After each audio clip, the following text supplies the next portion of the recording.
ቤዛ ከኤላ ጋር ያሰበችው እቅድ ሳይሳካ ቀርቷል። አደይ ወጥመድ ውስጥ ትገኛለች። ናኦል የዘረፋ ጥቃት ተካሂዶበታል።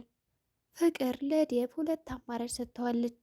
አደይ እና ናኦል። አደይ እንደተለመደው ስራውን እየሰራች እያለ ናኦል ከኋላው ይመጣና አይኗን ጨፍን ያረጋታል በእጁ። አደይ ማን ነው ብላ ዞር ስትል ናኦል ነው። ይቅርታ አድርግልኝ ብሎም ጠየቃት። ይቅርታ አድርጌልሃለሁ። አይ ይቅርታማ እያደረግሽልኝ አይመስለኝም። ለምን ካፌ ሄደን የሆነ ነገር አንልም? ናውል እባክህ አደብህን ያዝ እያለችውም ነበር። ሌላ ስራ ትሆንብኝ። ዴብ ጠጋ ጠጋ ማለቱን ሲያይ አይቷቸው ነበርና እንዴት ብደፍረኝ ነው ብሎ አንገቱን እንቅ ያደርገዋል። ናውል ይቅርታ ዴብ፣ አንተ እንዳሰብከው አይደለም፣ ይቅርታ እየጠየቅኳን ነው። ዴብም አሁን ቀጥ ብለህ ውጣ፣ ያለበለዛ እገልሃለሁ ገባህ በማለት አስፈራረው። ለምለምና ቤዛ።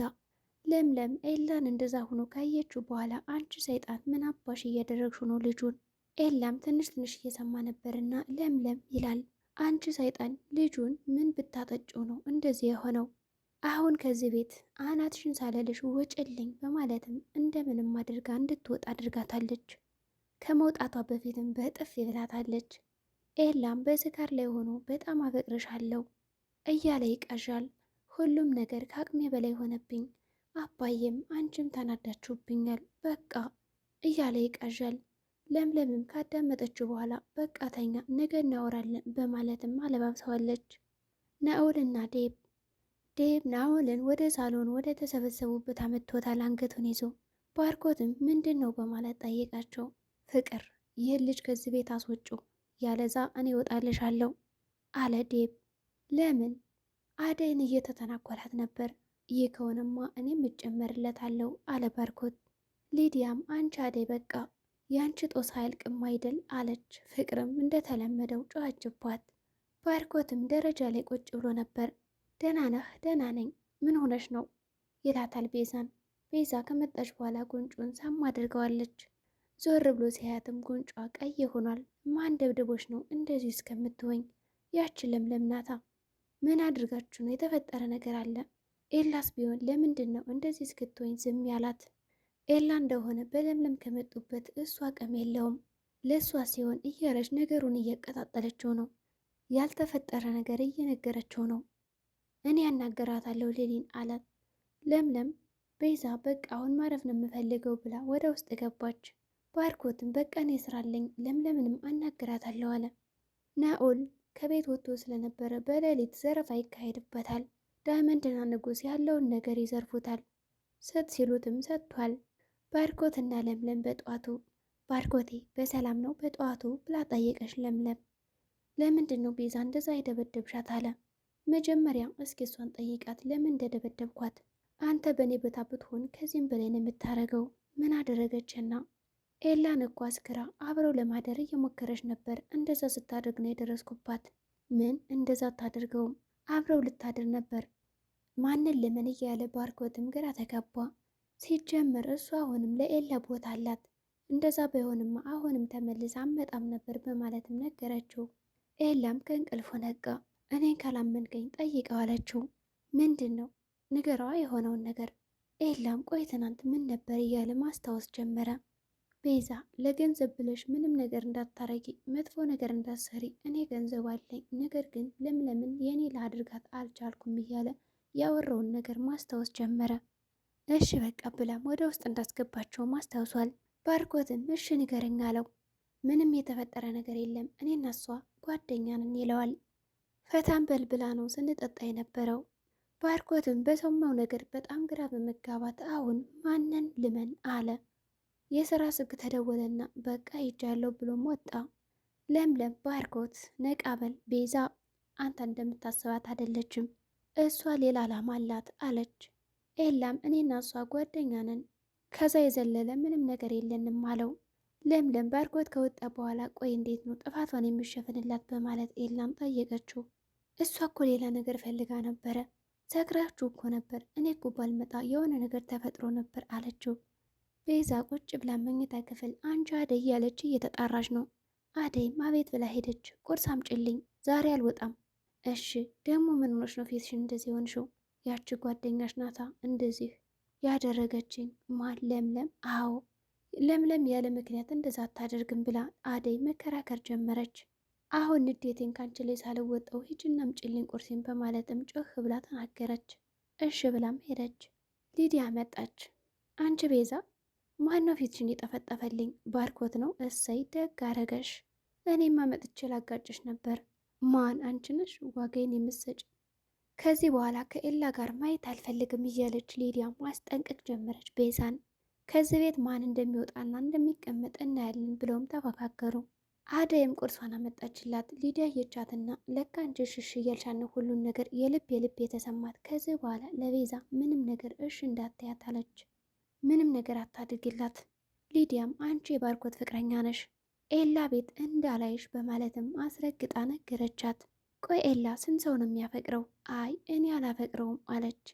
ዴቭም ከፍቶ ስለነበረ ከክፍል ውስጥ ሆኖ ቁጭ ብሎ ተጋድሞ ይገኛል። በሩ ተንኳኳ። ማን ነው? እኔ አደይ ነኝ። ቁርስ ደርሷል ለማለት መጣች። አልፈልግም አለ። በቃ ውጭልኝ፣ ብቻዬን መሆን እፈልጋለሁ። ዴቭ እኔ እኮ አደይ ነኝ። በሰላም ነው? አዎ አንቺን ነው። ውጭልኝ፣ ላስጨንቅሽ አልፈልግም። እኔ ምን አጠፋው ዴቭ? ያጠፋሁት ነገር አለ? ከዚህ በላይ እኮ አልጎዳም። ዴቭ ለምንድን ነው የማትረጅኝ? በቃ አንቺ ካላፈቅርሽኝ ቀን በቀን እየጎዳሽ ነው። የአንቺን ብቻ ስሜት ነው የምትከታተይው አለ።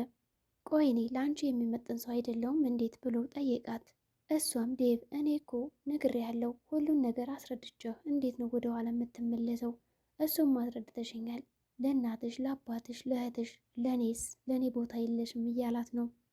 ብቻዬን ላስታምበት ህመሜን ብሏል። በእኔ ምክንያት ሰው ሲጎዳ ማየት አልፈልግም አለች አደይም። እንደዚህ እያወሩ ፍቅር መጣች። ከዛ ቀደም ብሎ እባክህ አንድ ነገር በለኝ፣ ይህንን አድርጊ በለኝ ብላም ጠይቀዋለች። አንቺ አደይ ምን ትሰሪያለሽ? ቁርስ ብላ ልለው ነበር። ዴብም አልበላም ይላል። አደይም ወጣች። ዴብዬ ለምንድነው ቁርስ ማበላ? አልፈልግም፣ ብቻዬን ህመሜን ላስታምበት ውጭልኝ እላታል ፍቅርን። በአደይ ነው የተናደድከው? አይደለም። በናኦል ነው? አዎ እሱ ከዚህ ቤት እንዳይመጣ ተመልሶ ይላታል። እኔ እኮ ያመጣሁት ደብሮኝ ስለነበረ ነው። አንተ ደግሞ ስለ እኔ ድብርት ምንም አይገባም። እሱን ማየት አልፈልግም እዚህ ቤት ትሰምኛለሽ? በአንድ ነገር እንስማማ። አንተም ናኦልን ማየት አትፈልግም፣ እኔም አደይን ማየት አልፈልግም። ስለዚህ እንደዚህም አይሆንም በጭራሽ ብሎም ያስወጣታል።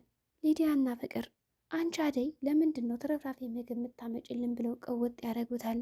ቆይ ማን በላ ነውና ተረፍራፊ ማመጣላችሁ? ይሄ እኮ ደህና ነው፣ ሳቀርበው እኮ ሊዲያ ብቻ ነበረች ትላለች።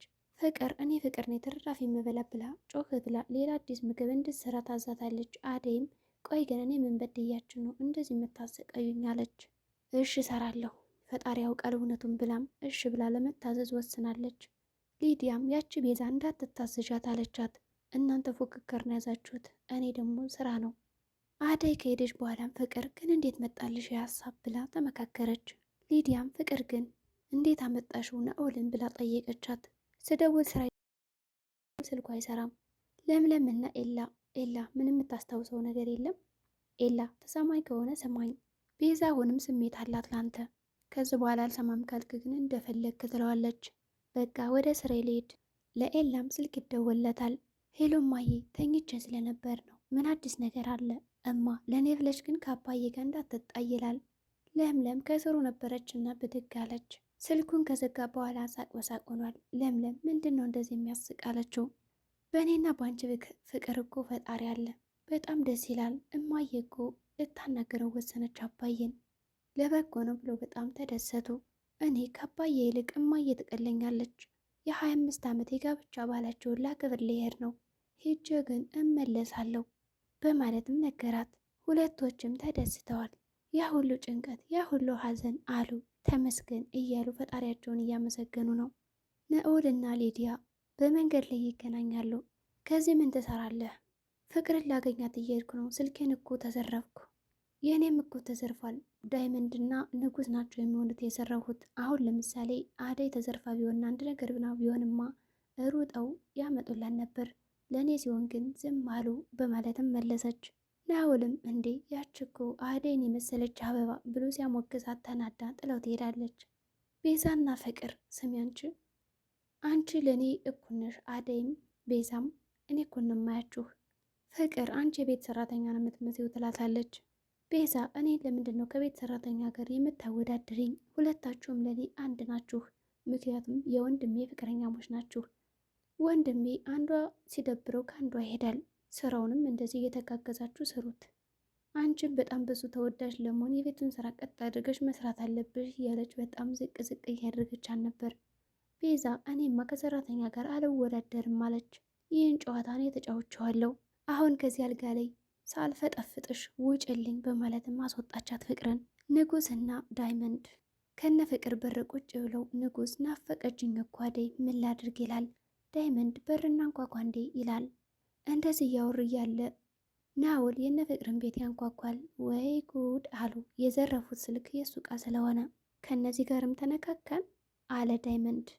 ናውልም ወደ ውስጥ ከገባ በኋላ የሚፈልገውን ነገር ወስዶ ወጥቷል። በድጋሚም ተመልሶ በር አንኳኩቷል። በአሁኑ ዴቭ ነበር የከፈተው። ምን ልትሰራ መጣህ? ሁለተኛ ከአደይ አጠገብ እንዳትደርስ አላልኩም? ይቅርታ ዴቭ፣ አንተ እንዳሰብኩ አልነበረም። ፍቅርን ፈልጌ ነው የመጣሁት። ስልኬን ረስቼው ነው። አሁን ስልክን ይዘህ ውጣ፣ ስመልስ እንዳላገኘህ። ትናንት ሰይጣን፣ አሁን ይቅርታ። ምን አይነት ነገር ነው አለ ዴቭ። አደይና ቤዛ፣ ስሚ አንቺ፣ ምንድን ነው ከባርኮት ጋር ያለሽ ነገር? እረ ምንም የለም። ደግሞ ያቸው ፍቅር ታዲያ ለምንድን ነው እንደዛ አለች? ምንም ነገር ከሌላችሁ እኔና ባርኮት ከወንድምና ከእህት የዘለለ ነገር የለንም። ሁለተኛ ከአጠገቡ እንዳደርሽ ብላ ማስጠነቀቀቻት። ሊዲያ ወደ ኤላ ቤት አምርታ ነበር። ለምለም ነበረችና ከኤላ ስሬዳ ቁጭ አለች። እግሯንም ዘርግታ ነበር። ኤላ እግርሽን ሰግበሽ ተቀመጭ ይላታል። ለምለም እያየቻቸው ነው። በእርሳት አንኳኪ አትምጪ አላልኩሽም አለ ኤላ። አሁንስ የሰለቸኝ እናንተ ጭቅጭቅ ነው። ሊሊን ይደብራታል። ከዚህ ቤት አትምጪ ብዬሽ ነበር። እኔ ነው ውጭልኝ የምትለኝ? አዎ አንቺን ነው። ኤላ እኮ ለአንቺ ክብር ስላለው ነው እንጂ እኮ ቀስ ብሎ የሚያወራሽ ውጭልኝ ሲሉሽ አሰሚም ብላ ለምለም ደገመችው። ለምለም ትዕግስቴ ሳያልቅ አስወጣት በማለትም ተናገረችው ኤላን። ውጭልኝ ብሎ ማስወጣት። ናኦልና ፍቅር እያቀዱ ነው አደይን እንዴት ማስወጣት እንዳለባቸው። ሊዲያ መጣች። ስልክ መጣልኝ፣ ተገዛልኝ። ዴቭ እኮ አዲስ ስልክ አመጣ። እንኳን ደስ አለሽ። ምን ትመስላለች? ህፃን ነገር አለች ፍቅር። ናኦል ኬኳ እንኳን ደስ አለሽ ብሏታል። ፍቅር አሁን ቤቱን አበጥብጮ ልክ እንደ ህፃን ልጅ በዚህ ሌሊት አለቻት። መጀመሪያ አደይን ከዛም በኋላ ቤዛን በማለትም እቅዷን አሳካች። ናኦል ወደ አደይ ክፍል አምርቷል። ያች ቤዛ ግን ቆንጅዬነት ብሎም ጠየቀ። ወደ አደይ መኝታ ክፍል ካመራ በኋላም በሩን ከፍቶ ቁጭ ብሎ እየተመለከታን ነበር። አደይ ተኝታለች። ድራማው በዚህ ነው የተቋጨው። ሰላም ጤና ይስጥልኝ የቻናል ቤተሰቦች። ለዚህ ቻናል አዲስ ከሆናችሁ ሰብስክራይብ በማድረግ ተቀላቀሉ። በቀጣይ ቪዲዮ እስከምንገናኝ መልካም ጊዜ ይሆነላችሁ።